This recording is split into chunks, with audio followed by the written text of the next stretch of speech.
என் பிள்ளையை கேளுங்கள். கடன்படுவதும் வறுமையில் வாடுவதும் ஒரு இருண்ட குகையை போன்றது. அந்த குகைக்குள் நுழையும் போது வெளிச்சம் தெரிவதில்லை.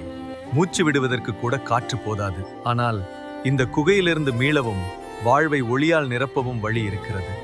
வறுமை என்பது வெறும் பணமில்லாத நிலை மட்டுமல்ல, போதும் என்ற மனமில்லாத நிலையும் கூட தான். உலகத்தின் ஆடம்பரங்களை கண்டு மயங்கி உங்களிடம் இல்லாத ஒன்றுக்காக பிறரிடம் கையேந்தாதீர்கள். உங்களிடம் உள்ளவைகளை கொண்டு திருப்தியாயிருங்கள்.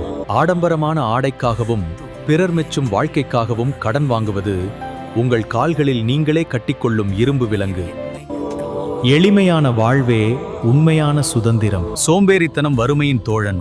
ஆனால் நேர்மையான உழைப்பு கடவுளுக்கு செய்யும் ஆராதனை. வேலை செய்ய மனமில்லாதவன் சாப்பிடவும் கூடாது. உங்கள் கைகள் செய்யும் வேலையை தேவன் ஆசீர்வதிப்பார்.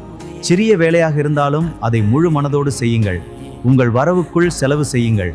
நீங்கள் இப்போது குகையில் இருப்பது நிஜம். உங்கள் பொருளாதாரத்தை சரியாக திட்டமிடுங்கள். கலங்காதே, உன் நம்பிக்கை உன்னை மீட்கும். உழைப்பு என்னும் விளக்கை ஏற்றி நம்பிக்கை என்னும் பாதையில் நடப்பாயானால் நிச்சயம் வெளியே உள்ள வெளிச்சத்தை சென்றடைவாய். கலங்காதே, உன் நம்பிக்கை உன்னை மீட்கும்.